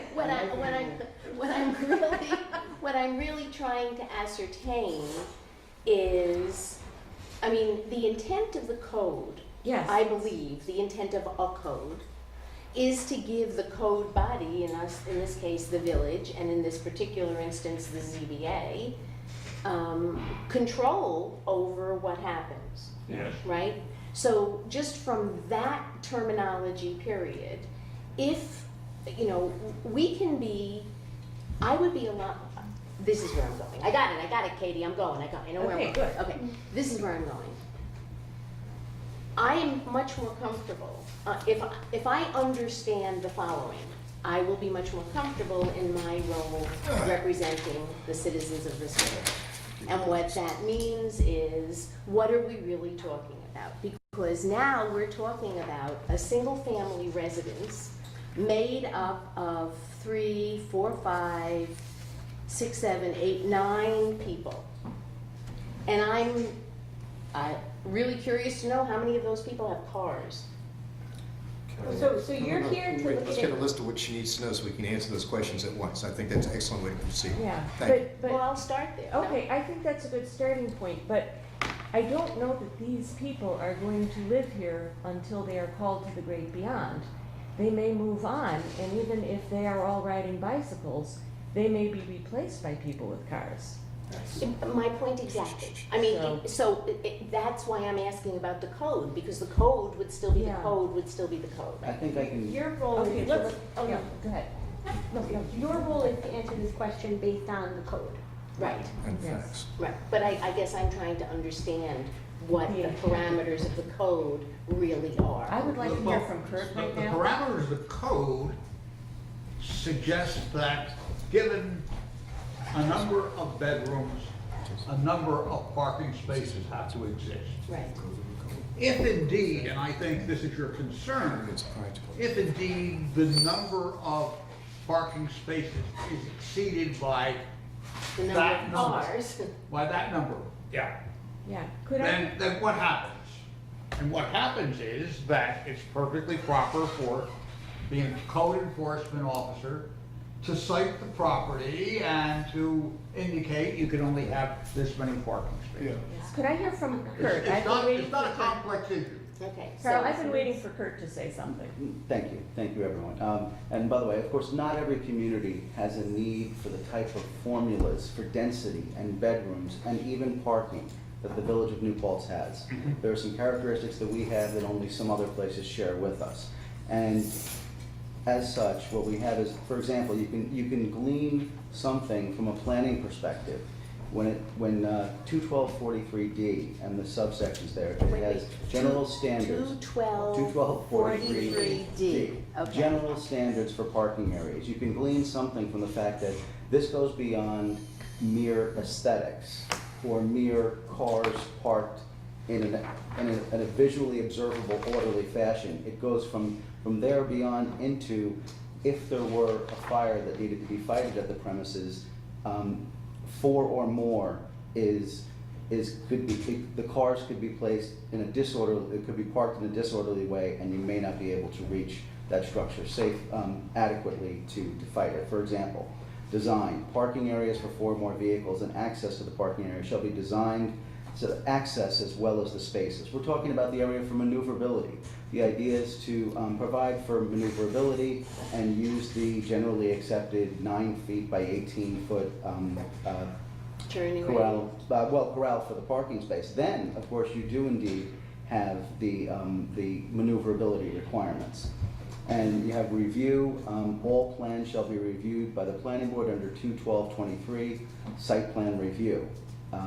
Paving and drainage, where parking areas are paved with asphalt, that shall be paved and drained in accordance with good engineering construction practices.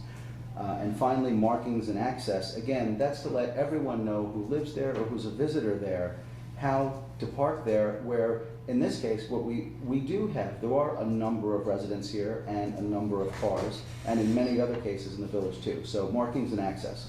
Parking spaces, driveways, and aisles shall be clearly marked and delineated for safety and firefighting purposes. Unobstructed access between adjacent parking areas shall be provided. So really, I think that gives a good planning perspective on how the village came to enact that part of this section. Okay, can I now just sort of piggyback off of that? When you look at section 21223, specifying a site plan review, 23? 21223, it begins to delineate the sorts of items that are considered in a site plan review. To wit, section 1, just a second, I'll find it again. Yeah, D, the location, size, capacity of proposed off-street parking areas. So when something in the code says you've got more than 4 places, however many more than 4, it's not necessarily simply to see that you have 4, but to see that they are consistent with 21243D and the other things that are taken into account in the site plan approval. I think you should look at the language in the beginning of this paragraph. Attorney Stanger discussed it a little bit earlier. I'm sorry, where are you? So 212-23 On what? in the zoning law. Oh, okay, that's not in. Here, I can pass this down for a bit.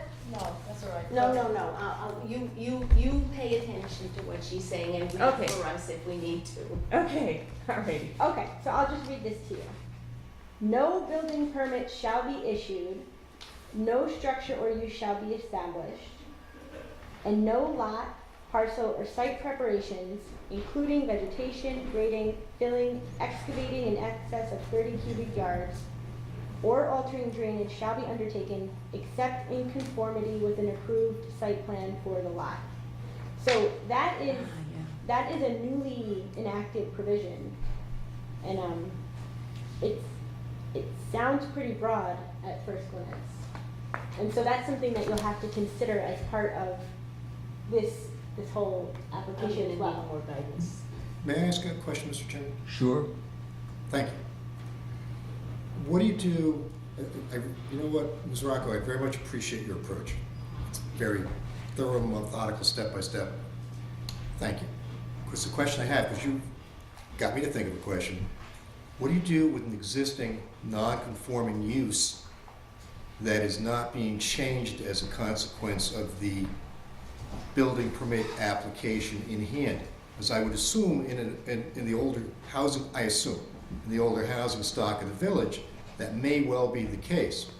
I get where we're going. We're looking at something practical, which is, okay, if you meet the minimum code and you're okay, but you're still overcrowded because too many people are parking there, what do we do? I see that focus, and I'd like to think about that.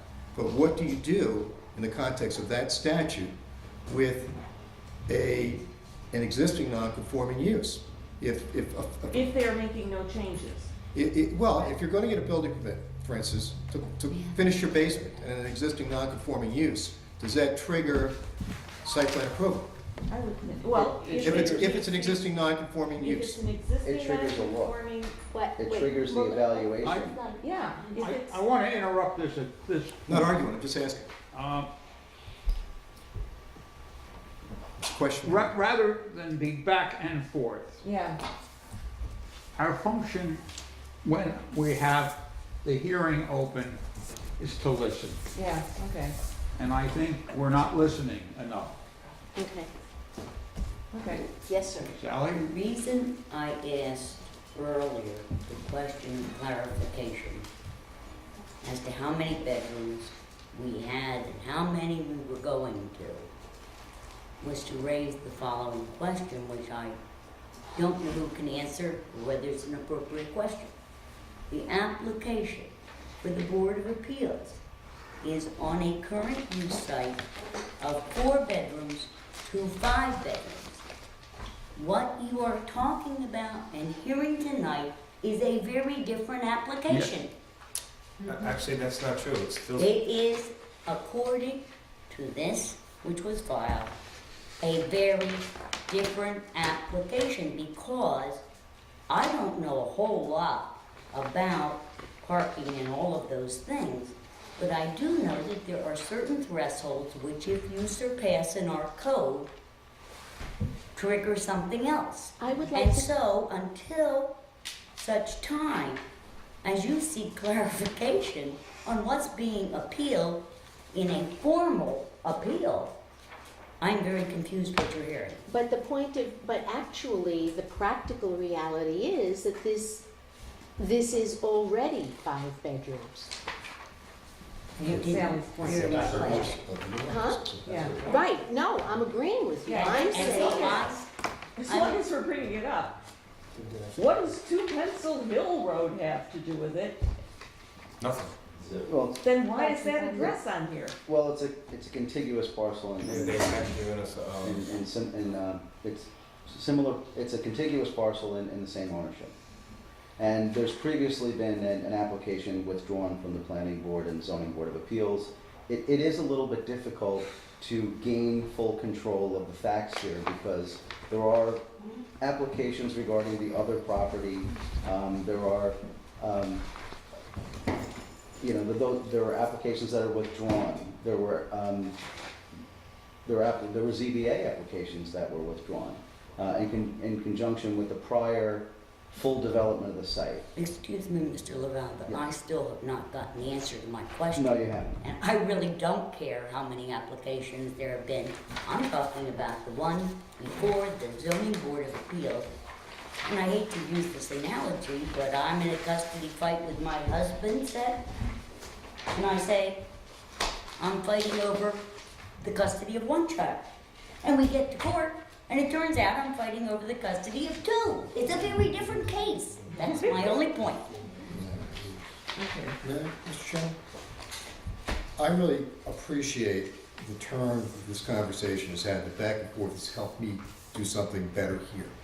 So what I'd like, if the board is amenable to this, the question raised, whether this is 5 existing bedroom or an office that's now used as a bedroom, needs to be addressed in the context of this application clearly. And I would propose, if you were amenable to it, that we would adjourn this meeting to 2 weeks hence, that I maybe have the opportunity to compile a little list, a punch list, if you were, of facts that you need to have clarified by this application and get you that information right away. Because the fact that it has 5, a number written 5 as opposed to 4 or 6, does not mean that once we clarify this, we cannot amend the application to meet the facts that are supported by the submissions that accompanied it. So I think, and I do want to say with Mr. Lavelle, it's true, there's confusion, and there was some confusion here for me not being a party to all of these applications as to where this all fell, because I'm looking at this just as a single building permit. So would it be helpful, if the board thought it would be helpful, we'll go to adjourn for 2 weeks, if you could give me a punch list of information you need. I know we want to get you an accurate bedroom count, or proposed bedroom count, and if necessary, amend to address the village trustee, this concern, which is a valid concern. I know we want to give you a delineation of the existing parking. I know we want to give you a list of what our existing parking number is, how many folks are parking, I mean, how many cars are parking there, not how many folks. Is there other information? So I'm going to get the bedroom count. I'm going to get a delineation. I'm going to take that area on that survey. I'm going to ask our surveyor to just show you what the area of it is and what fits in it in accordance with your code. I'll have that drawing for you to look at. Who's going visiting like you suggested? Are there, We're open if Mr. Lavelle would like to meet with Mr. Caffey and go to the site and do a walkthrough, because I think it's important that you feel comfortable with a factual record that's represented by both sides. I think it's the best way to do that. So I would like to ask Victoria, while Mr. Sanger is making his punch list, are there questions I haven't thought to ask that should be part of his punch list? I would like to ask on the short environmental assessment form Appendix C, what 2 Pencil Hill Road has to do with this? Why is it on the application? That was Just the address clarify. we had. That was the address we had. That really. They hadn't consolidated. We merged 2 lots and they hadn't consolidated. If you look at that larger drawing, Ms. Silberger, I'm sorry, if you look at the larger drawing, you'll see that this parcel, which was on Mohawk, was consolidated with a larger parcel. That's how the address, that was the address we had. I mean, it seems to me there should be only one address in the application. That's the address they gave us. That was the address that we were told to put on there. What is the address you're currently using here? 2 Mohawk, Pencil Hill Road. That's, We can certainly amend that. 2 Mohawk Pencil Hill Road. yes. Both of them together? Yeah. Those sound like 2 That's different what, that's my surveyor, my surveyor. You know what? Is that, Sure. did he obtain it from 911? From County 911? Would that be the word? That was the address I was told to use. Well, why don't you ask the post office what address they deliver We mail can to? amend that in accordance with what the post office wants, but the reality here is, on this fact, we all know what piece of property we're talking about. what structure we're talking about. So we can amend that. I'll get the information from either, where would you prefer us to get it from? Here's why I'm asking the question, and again, I don't know that we should be saying this, but this is going to be some kind of decision that gets recorded down.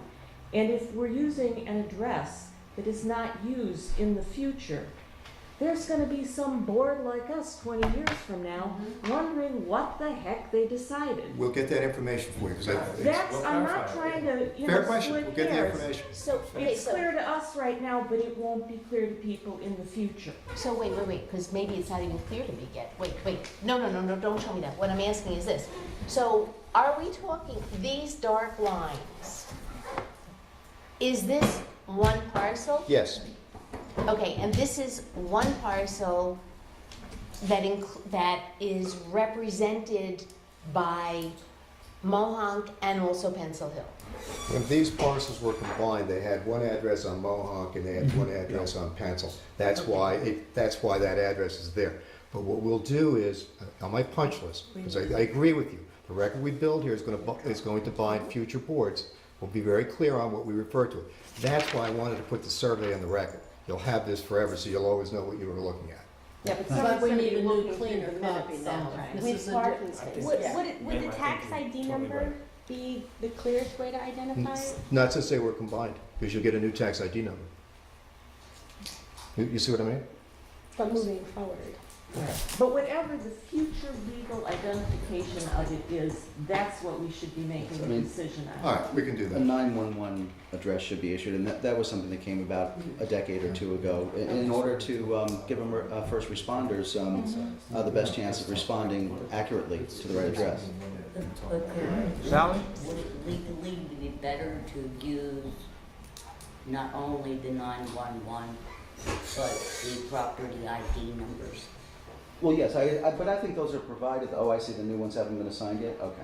So then we need to We know, need an amendment. in our, whatever we're talking about, then we need to be really clear and say, as of this date, these are the numbers, the new numbers are expected to be in place by February 12th, whatever, or something like that, so that automatically, when the new numbers are issued, the new numbers become the numbers of record. That's really not the issue before us. Okay.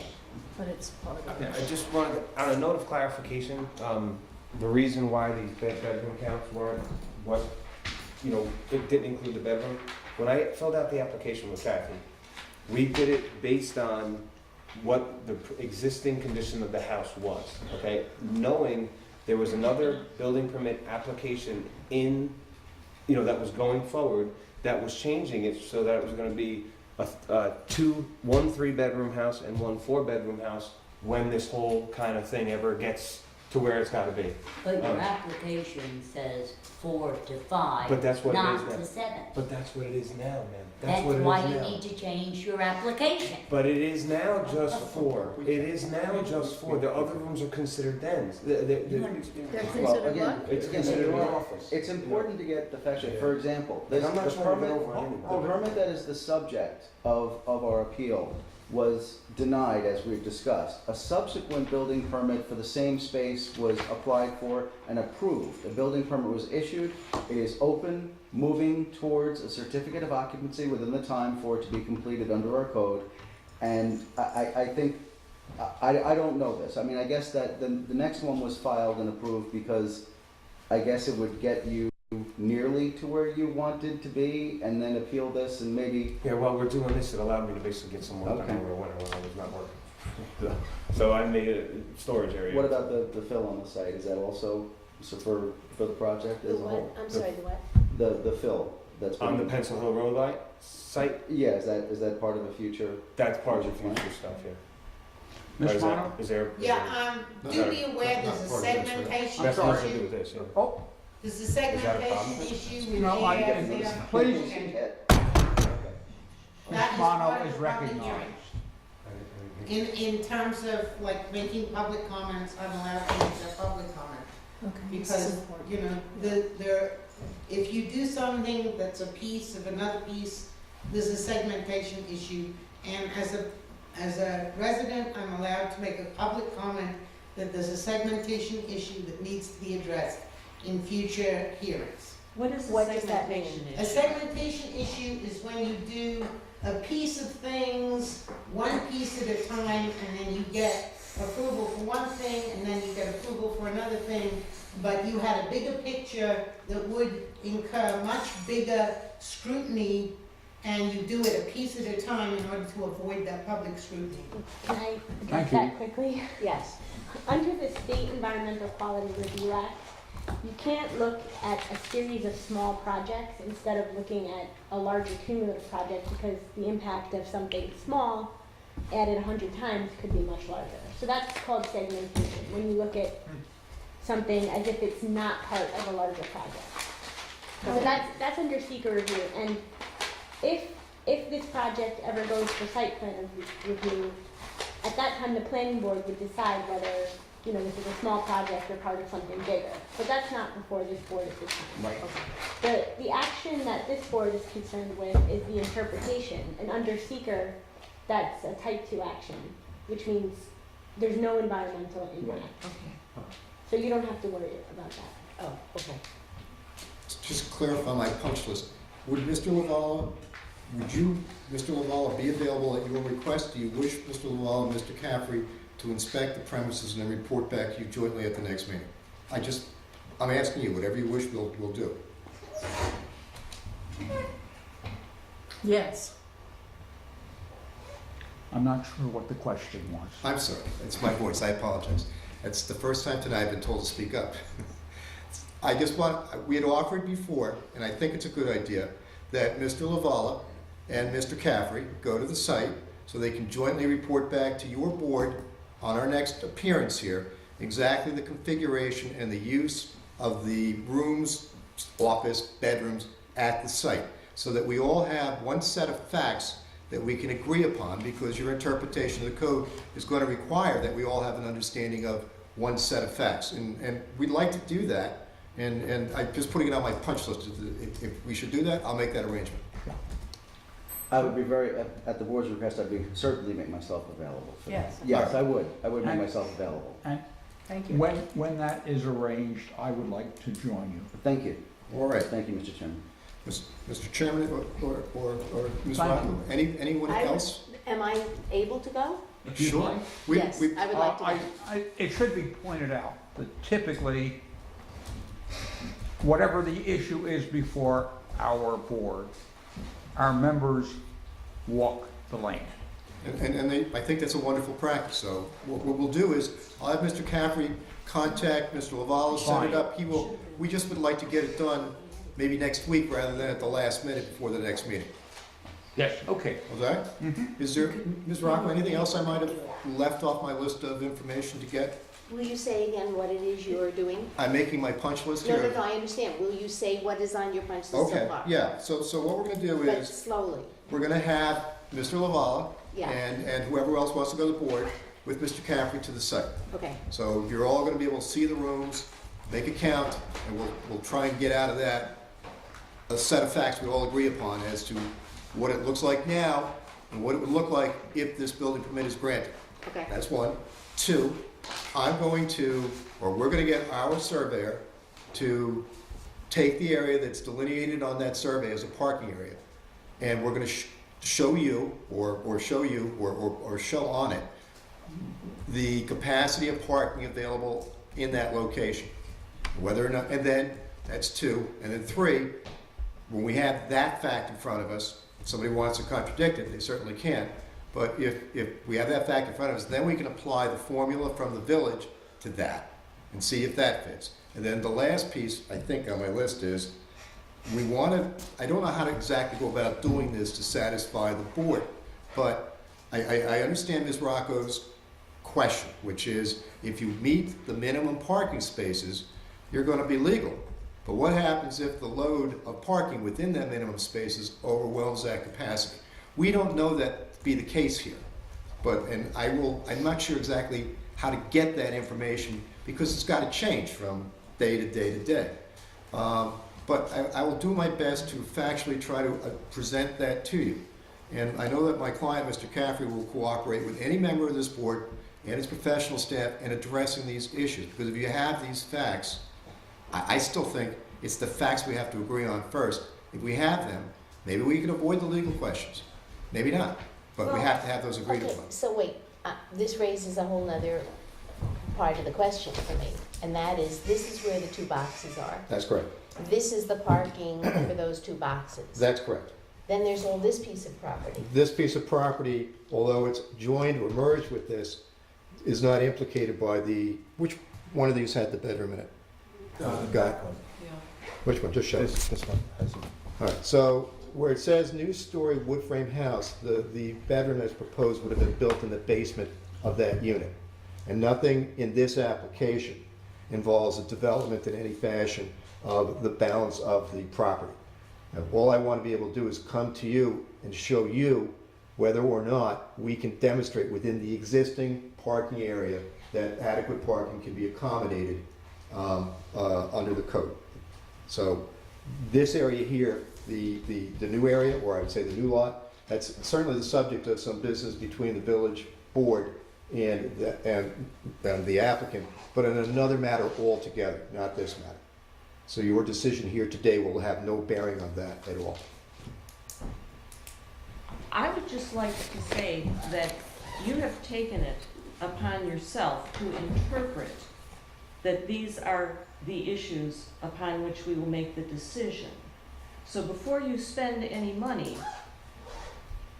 I do not want to have that be a representation that we all are seeing this simply as, are there enough parking spaces or not?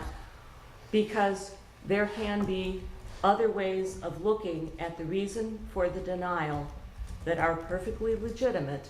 And I don't want you to say in 2 weeks, oh, we paid the engineer this, we did this, because, you know, there's adequate parking, therefore you should overturn the building inspector's decision. I promise I won't because- do that, because I respect what you're doing here. All I'm trying to do is make a list of facts. And the facts you will apply the law to, that's your job. I will not come to you and say, oh, we did this, we did that, and now you have to change your mind because we did. All I want to be able to do, I thought some of the questions here that were asked tonight went beyond the law, and they've got my own curiosity up. And so, all I want to be able to do is bring some facts to this board, and if you have further questions of fact, not law, just fact, to be able to bring them.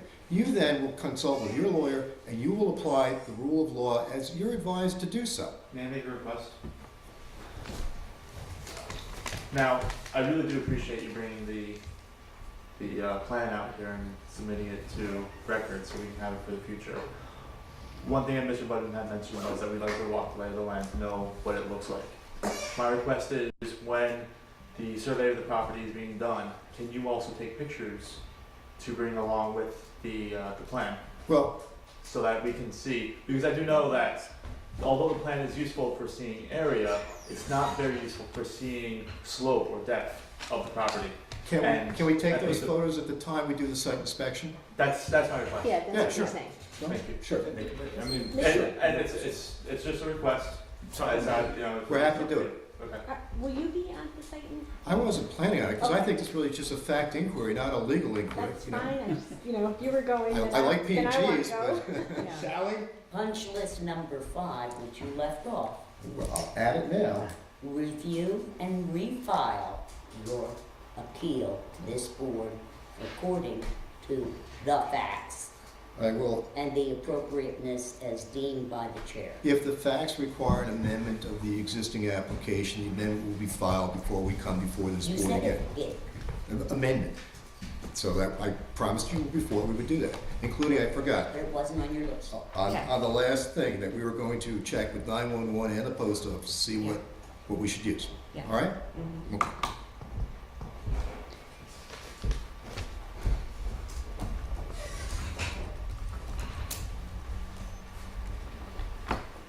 This reminds me so much of a management training course I went to, in which every participant had a different package of information. And the trick was to figure out how long it took everyone to understand they didn't all have the same information.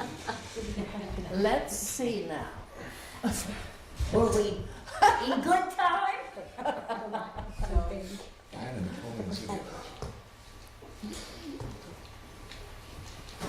Is Are it- you adjourned? If there's anything else, Oh, so, Well, don't we have to, Close, adjourn the public hearing. I just wanted to make a no, note about the sidewalk. okay. So No, if, but we have to close the meeting correctly. No, we will not close the meeting, but we can adjourn. Okay, okay. Keeping the public hearing I would entertain a motion Wait, to adjourn. I believe the lawyer wants to say something first. oh, I can say it after the motion, it's okay. Well, but I think it should be while we're Okay. still in meeting. Sidewalk. I just wanted to remind everyone of sidewalk etiquette and requirements. If more than 3 of the members We can go, go, yeah. that's fine. You could all go. You just can't have conversations amongst Yes. yourselves. You can ask the attorney, not the attorney, he's not gonna be there. You can ask the applicant and the consultants questions and you can gather information. I just ask that you come back to the next meeting and make your discussion at that point. Yes. Okay, but at this point, We it's understand that two of if us, there are a number of us, that it's an official meeting. Right, and so you can have more than a number. I just want, just have to say it on the Okay. record. But at this point, it's just the 2 of us, I believe. I don't think you have a quorum issue then. Okay. Okay. Okay. So are you keeping the public hearing open in terms of? Yes, we're leaving the written public hearing comments? open. Thank you. Mr. Steiner is going to give us a check before he leaves. Mr. Caffrey's. Mr. Caffrey. Very good. Pleasant distinction on that fact. And So we'll continue it to Gee, the May. fun at all. we will, I'd like, all in favor of adjourning. no, No, don't, We need no, a no. motion to continue the public hearing Oh, to. yeah, we need a motion to continue the public hearing So on May 14th at 7 o'clock at in the Hall. Village Hall of New Paltz. So moved. Second. All in favor? Aye. Okay. Thank you. We stand adjourned tonight, and we thank you. No, I thank you. Thank you. And we thank all of you who came. Well, not see what man borrowed. Mr. Chairman, would you entertain a motion to adjourn at this point? We did. No, we close the public hearing. Yes. No, Starting, now we have to adjourn the meeting. It's Yes. 30 Yes. cubic yards is the max. So That's why I asked. I move to adjourn the meeting? No. The Second. Was it there? It has been continued. right. Yes, That particular? we have not closed the Yeah. public hearing. Right. Oh. We're trying to Adjourn the meeting first. Now we have to close the meeting. Adjourn, adjourn. We have adjourned. We had a motion. There was a July. We haven't yet. No, we didn't. We have a motion to Well, adjourn. although I started in June of last year, I don't believe, All in favor? I'm pretty good at Aye. the 2 local laws. Who adopted seconded in the it? country. Sorry, I A didn't. number of Thank you. provisions. The question on segmentation is rather than the money.